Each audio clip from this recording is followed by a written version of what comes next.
Siempre me ha fascinado la mecánica precisa del amanecer, la forma en que la rotación de la Tierra revela gradualmente la luz del Sol en ángulos predecibles, cómo la atmósfera dispersa las longitudes de onda más cortas para pintar el cielo en tonos progresivamente cálidos. La ciencia lo explicaba todo claramente. Hasta hoy. Me llamo Callen Thorne, exastronauta de la NASA, ahora relegado al Departamento de Estudios Anómalos tras rechazar una misión al Lunar Gateway. Aunque eso ya no importa. Nada en mi entrenamiento me preparó para lo que pasó esta mañana, o mejor dicho, para lo que no pasó. La alarma sonó a las 5:30 de la mañana, como siempre. Una intrusión innecesaria, ya que estaba despierto, mirando al techo y ensayando cómo decirle a Isola que no la llevaría al planetario este fin de semana. Otra cancelación. Otra pequeña decepción añadida a la creciente pila entre nosotros. La oscuridad fuera de mi ventana parecía normal entonces, un rasgo común de las horas previas al amanecer. Arrastré los pies hasta la cocina con mis pantuflas de la NASA, viejas costumbres. Hice café y miré el horario escolar de Isola pegado al refrigerador con imanes. Viernes, día de su presentación de ciencias. El reloj digital del microondas marcaba las 6:47 de la mañana, cuando noté por primera vez que algo andaba mal. La oscuridad no se había suavizado, ni un poco. Para las 7:23 de la mañana, esa sensación extraña se había cristalizado en algo primitivo y aterrador. Mi mente científica catalogó los hechos. Ningún canto de pájaros, ningún aclaramiento gradual del cielo oriental, ninguna fluctuación de temperatura consistente con la radiación solar comenzando a penetrar la atmósfera. Las estrellas seguían visibles a través de la ventana de mi cocina, demasiadas estrellas, antinaturalmente brillantes y estacionarias. Revisé mi reloj repetidamente, cada mirada confirmando lo que no podía ser verdad. El tiempo avanzaba, pero el amanecer no. Sentí que me dividía en dos, el astronauta racional analizando datos y el humano cada vez más aterrado, sintiendo una brecha fundamental en la realidad. Isola me encontró junto a la ventana del salón, mi café frío y olvidado en la mano. Callen, ¿por qué sigue oscuro? Su voz llevaba esa mezcla distintiva de curiosidad y preocupación que había caracterizado nuestra relación desde la muerte de nuestros padres.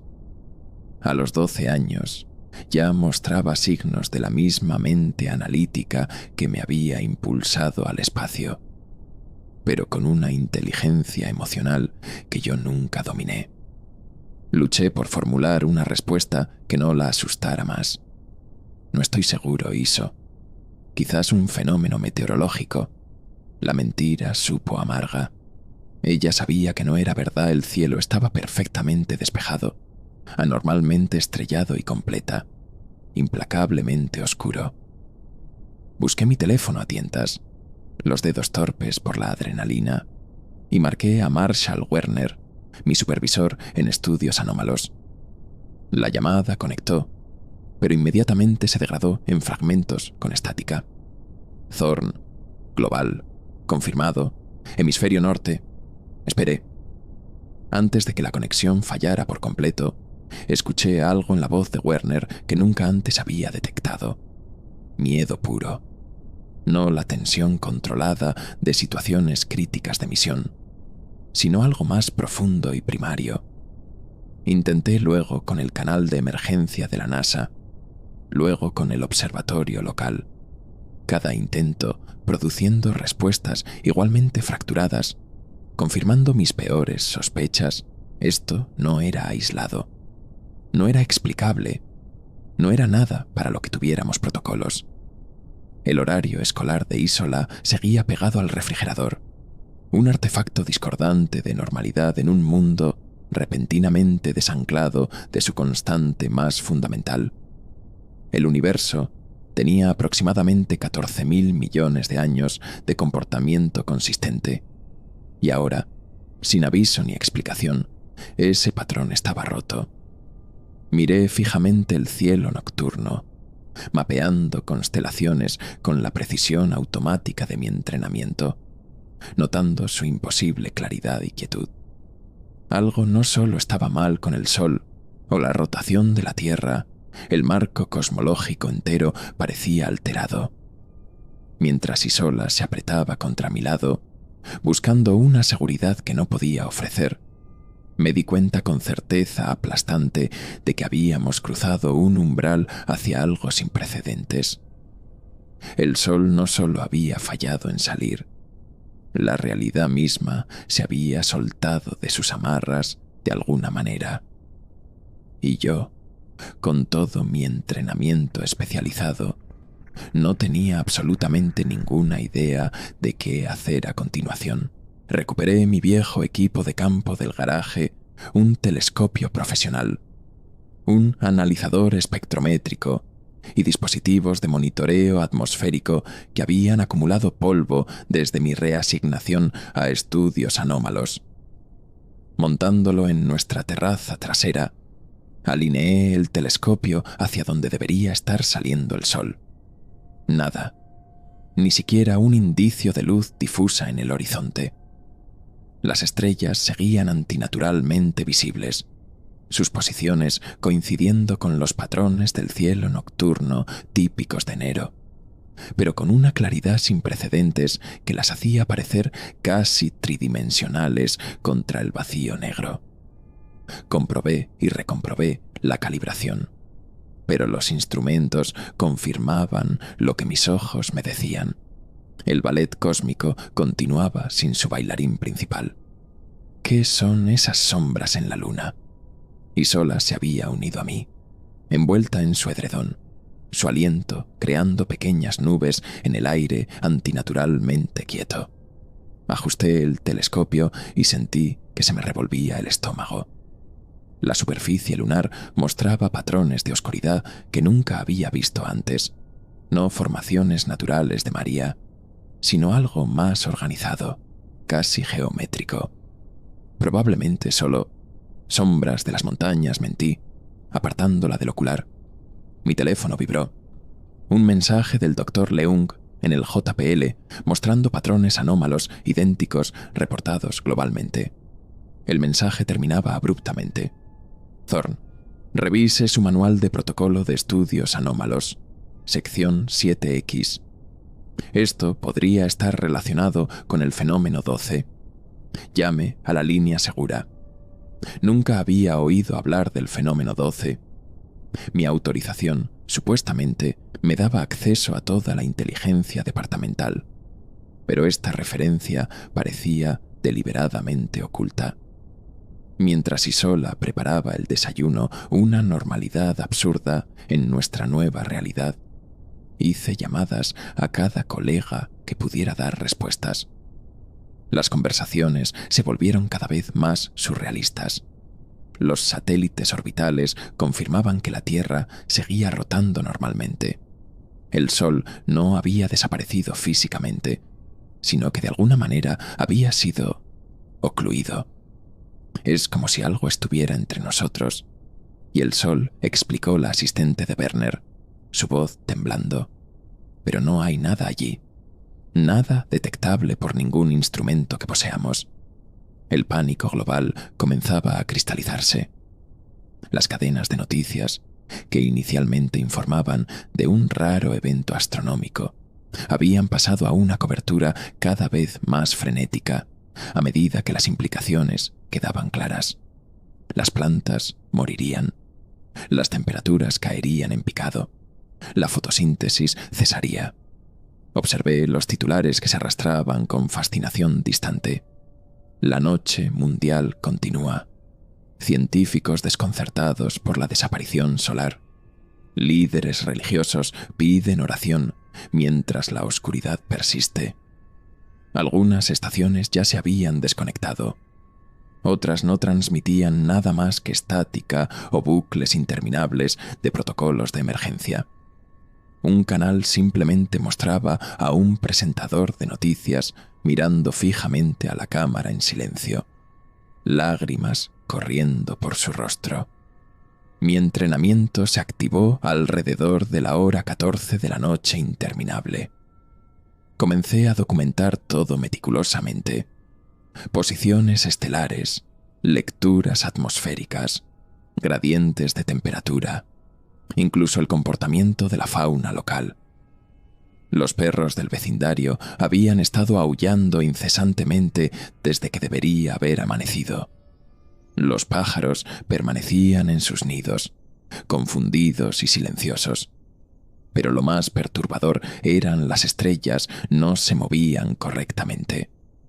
Deberían haberse desplazado por el cielo con la rotación de la Tierra, pero en cambio permanecían fijas, como pintadas en un techo cósmico.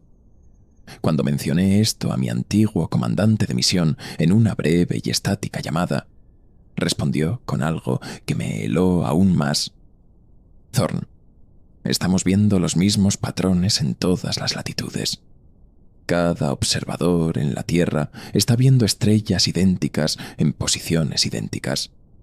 Eso no es solo imposible, es rompedor de la realidad. Para lo que debería haber sido el mediodía, comenzaron los primeros avisos gubernamentales. Permanezcan en interiores, conserven energía, esperen más instrucciones. Isola y yo nos sentamos en la mesa de la cocina, comiendo sándwiches a la luz de una linterna para ahorrar energía, cuando sonó mi línea segura, la conectada directamente al sistema de protocolo de emergencia de la NASA. Era Werner mismo, su voz extrañamente plana. Thorn, te necesitamos a ti y a Isola en la sede inmediatamente. Se está organizando el transporte. Empaquen solo lo esencial. Cuando pregunté por qué, su respuesta fue críptica y aterradora. Porque de todos nuestros analistas, eres el único que soñó con este escenario exacto hace 3 meses. Tus escaneos neurológicos de la misión Artemis cancelada predijeron esto. Pensamos que era imaginación inducida por el estrés. Estábamos equivocados. La línea se cortó, dejándome mirando el rostro asustado de Isola, preguntándome cómo mis sueños podrían estar conectados con la desaparición del sol de nuestro cielo.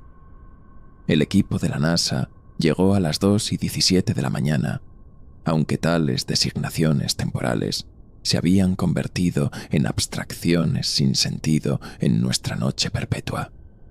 4 figuras con trajes oscuros se materializaron en nuestra puerta. Sus vehículos todoterreno gubernamentales al ralentí silenciosamente en la entrada. La doctora Abernathy, jefa de respuesta a fenómenos anómalos, lideraba el grupo con la eficiencia practicada de alguien que había ensayado para catástrofes más allá de la imaginación pública. Necesitamos monitorizar tus patrones neurológicos, Thorn explicó, mientras su equipo transformaba nuestra sala de estar en un laboratorio improvisado. Tus sueños, particularmente las visualizaciones en estado REM de tus últimos 6 meses de monitoreo, contenían imágenes que se correlacionan con las anomalías estelares actuales con una imposibilidad estadística del 99.97%. Evitó mirarme a los ojos mientras me colocaba electrodos en las sienes, sus dedos temblando ligeramente contra mi piel. Mientras instalaban su equipo, Isola permaneció inquietantemente silenciosa, observando desde la escalera con esa mirada penetrante que siempre me hacía preguntarme cuánto entendía realmente. Los técnicos hablaban en frases cortas y codificadas, niveles de concordancia aumentando, patrón alfa 7 manifestándose, brecha umbral inminente terminología que debería haber reconocido de mi departamento, pero de alguna manera no lo hice. Un especialista, el Dr. Massey, fotografiaba continuamente las esquinas de nuestra casa, murmurando sobre zonas de acumulación liminal y brechas umbrales. Cuando le pregunté, Abernathy interrumpió. Estamos documentando todos los puntos potenciales de manifestación. Tus ciclos REM predijeron no solo el evento estelar, sino subsiguientes visitaciones. Las noté por primera vez mientras Abernathy realizaba mi tercera evaluación cognitiva.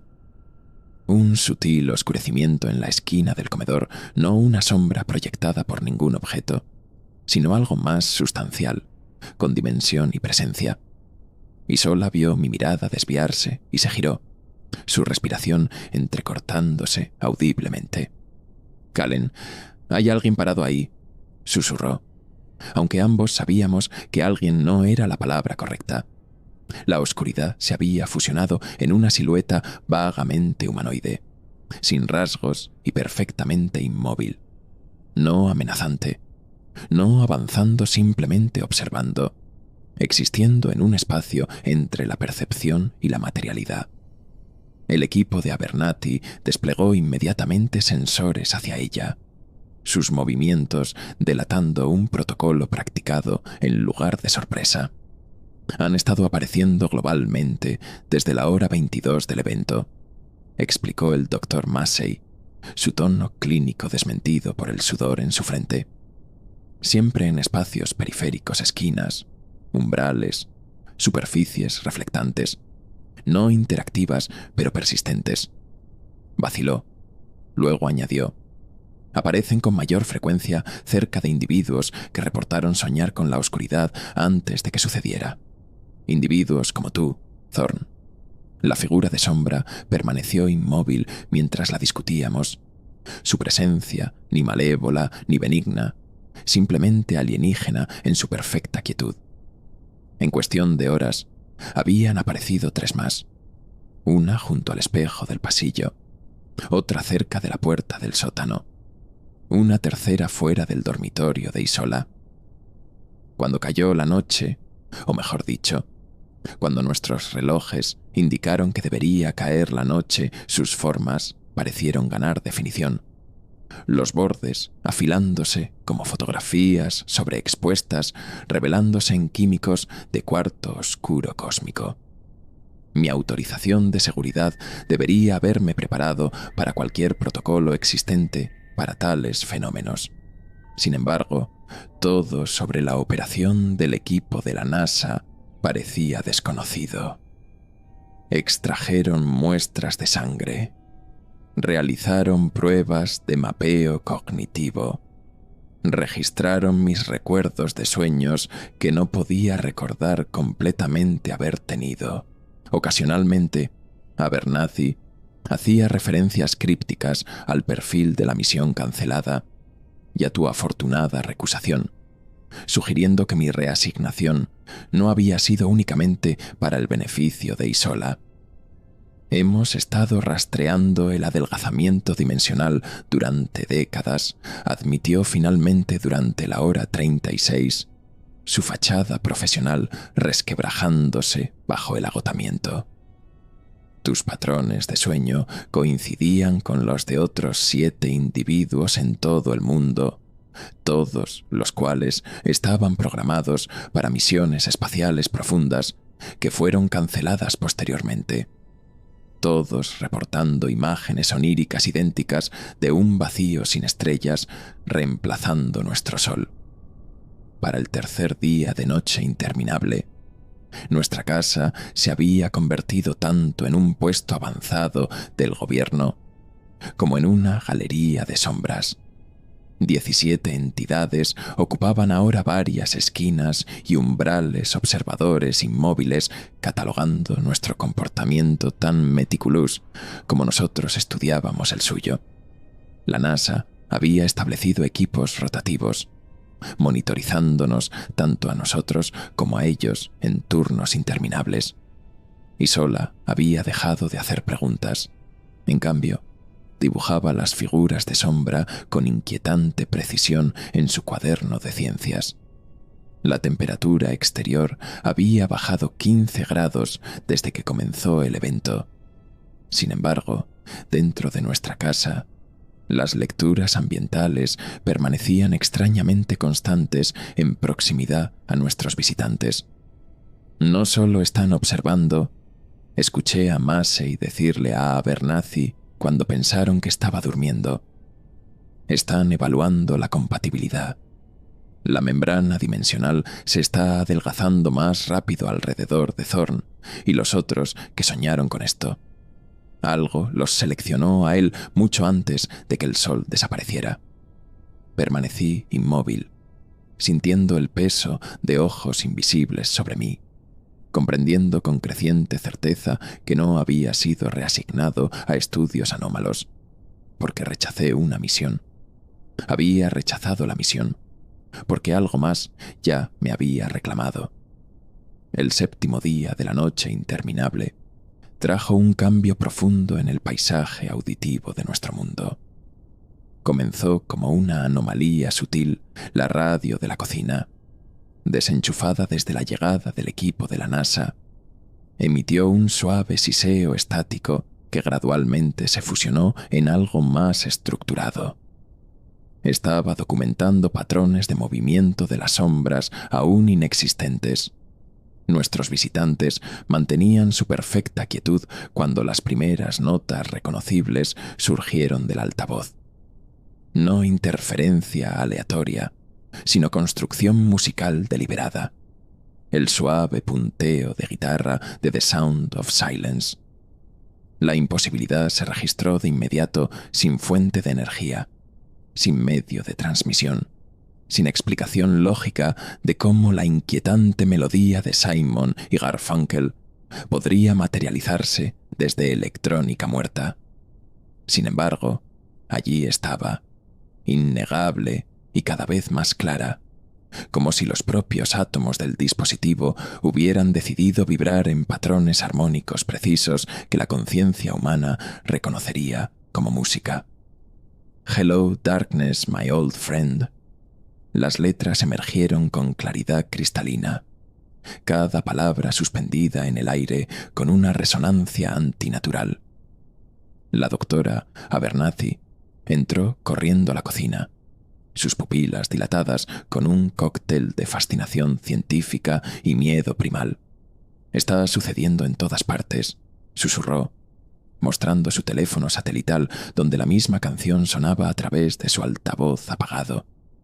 Cada dispositivo electrónico a nivel mundial, activo o inactivo, conectado o aislado, está transmitiendo la secuencia de audio idéntica a intervalos precisamente sincronizados. La sombra más cercana a nosotros, la que se había formado junto al refrigerador el cuarto día, parecía vibrar sutilmente al ritmo de la música, sus bordes difuminándose y reformándose con cada compás, aunque esto podría haber sido un artefacto perceptual de mi conciencia cada vez más privada de sueño. Para el mediodía, según nuestros inútiles relojes, el fenómeno había evolucionado más allá de los dispositivos electrónicos. La melodía surgía del agua corriente, de las cámaras de resonancia de habitaciones vacías, de las propias moléculas de aire vibrando a nuestro alrededor. La instrumentación de la NASA no detectó ondas sonoras convencionales. Sin embargo, todos la escuchaban con perfecta claridad. «No es sonido real», explicó el doctor Massey, su vocabulario científico forzando los límites de la física establecida. «Es más como estimulación neurológica directa, sincronizada entre todos los observadores humanos. La música existe en una superposición cuántica simultáneamente presente y no presente, dependiendo de si la conciencia está allí para percibirla». Miró hacia las sombras mientras hablaba, su expresión sugiriendo que podrían ser la fuente, el medio, o quizás la audiencia prevista de esta transmisión cósmica. Y sola desarrolló una teoría que tenía más sentido intuitivo que cualquier cosa que los expertos de la NASA hubieran propuesto. Sentada con las piernas cruzadas ante la sombra en el umbral de su dormitorio, su voz firme, a pesar de 6 días de terror existencial, dijo: «Están tratando de comunicarse de la única manera que saben, usando algo de nuestra memoria cultural que coincida con el tono emocional de su mensaje». La sombra pareció inclinarse hacia ella mientras hablaba, aunque reconocí que esto probablemente era mi cerebro buscador de patrones imponiendo significado a fluctuaciones cuánticas aleatorias. Sin embargo, su interpretación resonó. Las letras tratan sobre gente que oye sin escuchar, que habla sin pronunciar palabra. Quizás eso es exactamente lo que está pasando, 2 realidades tratando de comunicarse a través de una división que ninguna entiende completamente. El efecto psicológico de la melodía interminable fue quizás más devastador que la oscuridad perpetua había sido. La letra de la canción sobre el aislamiento y la comunicación fallida se convirtió en una banda sonora cruelmente apropiada para la disociación colectiva de la humanidad. Las noticias, esos pocos que aún operaban, reportaron fenómenos globales consistentes con psicosis masiva. Gente parada inmóvil durante horas, reflejando la quietud de las sombras. Reuniones espontáneas donde miles tarareaban en armonía con la melodía fantasma. Congregaciones religiosas interpretando la música como todo, desde el rapto divino hasta un presagio demoníaco. Lo más perturbador fueron los informes de individuos caminando deliberadamente hacia los cúmulos más densos de entidades de sombra, sus expresiones serenas, para nunca más ser vistos. Si murieron, se disolvieron o transitaron a algún estado alternativo del ser, permaneció indocumentado, ya que ningún dispositivo de grabación funcionaba correctamente en proximidad a tales eventos. En la 9ª noche, mientras las voces fantasmales de Simon y Garfunkel completaban quizás su 1000ª repetición cósmica, me encontré analizando las letras específicas con un enfoque cada vez más desesperado. Gente hablando sin pronunciar palabra, gente oyendo sin escuchar. El equipo de la NASA se había marchado horas antes, llamados a la sede para una implementación de protocolo de emergencia que se negaron a describir. Solos con Isola y nuestros observadores silenciosos, reconocí un patrón terrible en la distribución de las sombras. Por toda nuestra casa se habían dispuesto en un modelo astronómico perfecto que coincidía con la posición de las estrellas en mi sueño recurrente, el que había reportado durante mi evaluación psicológica antes de la misión que finalmente rechacé. Aquel donde la Tierra transitaba a una capa diferente de la realidad, donde la conciencia misma se desvinculaba de las leyes físicas. Mientras la música subía a su clímax una vez más, las sombras cambiaron simultáneamente por primera vez, cada una girando sus formas sin rasgos hacia nosotros en perfecta sincronización, como si finalmente hubiéramos hecho algo digno de su total atención. Hemos estado sentados junto al ventanal durante 23 horas, ya Isola y yo, observando las estrellas imposibles que se niegan a moverse por el cielo. Las sombras se han dispuesto en un semicírculo perfecto detrás de nosotros, 27 entidades de densidades variables, sus formas ahora ondulando ocasionalmente como banderas en una brisa intangible. La música continúa su ciclo interminable, pero hemos dejado de escucharla activamente. La adaptación neuronal ha relegado la profecía de Simon y Garfunkel al fondo de nuestra conciencia, aunque sospecho que continúa reestructurando nuestros patrones de pensamiento a algún nivel fundamental. Isola sostiene mi mano con la presión firme de alguien mucho mayor que sus 12 años. Sus ojos reflejando constelaciones que, según todos los principios astronómicos establecidos, no deberían ser visibles simultáneamente desde nuestro hemisferio en enero, ni en ningún mes. No están aquí para hacernos daño, susurró en algún momento durante nuestra vigilia. Su voz, llevando la certeza serena de una niña que aún no ha aprendido a dudar de sus intuiciones.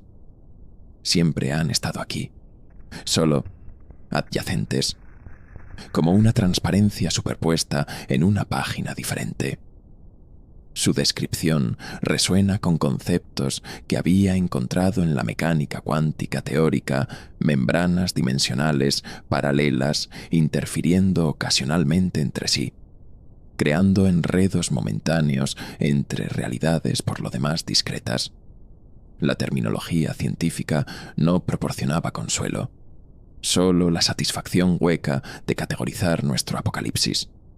Las sombras se acercaron mientras hablaba, sus movimientos tan graduales que eran casi imperceptibles, como las manecillas horarias de un reloj analógico. Nuestra comunicación con el mundo exterior terminó por completo hace 36 horas. La última transmisión de la NASA contenía datos fragmentados que sugerían que las entidades de sombra habían alcanzado alguna masa o densidad crítica en los principales centros de población, seguida de una instrucción redactada con precisión para mantener el protocolo de observación hasta que la transición se complete, sin explicación de qué significaba transición, sin cronograma para rescate o intervención. Solo silencio, eventualmente reemplazado por The Sound of Silence emanando del teléfono satelital muerto. La red eléctrica falló poco después. Aunque nuestra casa mantiene una temperatura ambiente constante independientemente de las condiciones externas, otra imposibilidad física para añadir a la lista acumulada de leyes naturales rotas. Los últimos informes de noticias antes de que colapsaran las comunicaciones describían fenómenos más allá de la mera oscuridad y las manifestaciones de sombras, fluctuaciones de gravedad, causando ingravidez momentánea en focos geográficos aleatorios, eventos de dilatación del tiempo, donde individuos experimentaban horas pasando en minutos o segundos extendiéndose a días, manifestaciones espontáneas de geometrías imposibles tanto en entornos construidos como naturales. El universo no solo estaba funcionando mal, estaba siendo fundamentalmente reescrito según parámetros que la conciencia humana no puede comprender del todo. Sin embargo, aquí nos sentamos, Isola y yo, notablemente enteros y presentes, observando a través de nuestra ventana cómo la realidad misma sufre una transición de fase como el agua alcanzando su punto de sublimación. Yo también soñé con esto, confesó Isola mientras se acercaba la 20ª hora de nuestra vigilia en la ventana. No solo tú. Vi las estrellas detenerse y las sombras venir. Pero en mi sueño no daban miedo, eran como puertas. Su admisión me golpeó con la fuerza de una revelación. El equipo de la NASA se había centrado exclusivamente en mis patrones neurológicos, mis diarios de sueños, mi misión cancelada. Nunca examinaron a Isola. Nunca consideraron que cualquier atención cósmica que me hubiera seleccionado pudiera haberla reconocido a ella. También quizás, de hecho, la había seleccionado a ella primero, mirando su perfil silueteado contra el imposible cielo nocturno. Reconocí algo que había estado demasiado atado a la ciencia para ver. Mi hermana pequeña siempre había existido parcialmente en los espacios periféricos, las zonas liminales donde la realidad establecida se adelgazaba. su increíble intuición, su comodidad con el silencio, su habilidad para percibir patrones que otros pasaban por alto, no eran solo rasgos de personalidad, sino manifestaciones de su resonancia natural con cualquier frecuencia dimensional que ahora estuviera abrumando la nuestra. Las sombras han comenzado a fusionarse en una sola entidad detrás de nosotros, sus contornos, anteriormente distintos, uniéndose en un campo continuo de ausencia profundizada.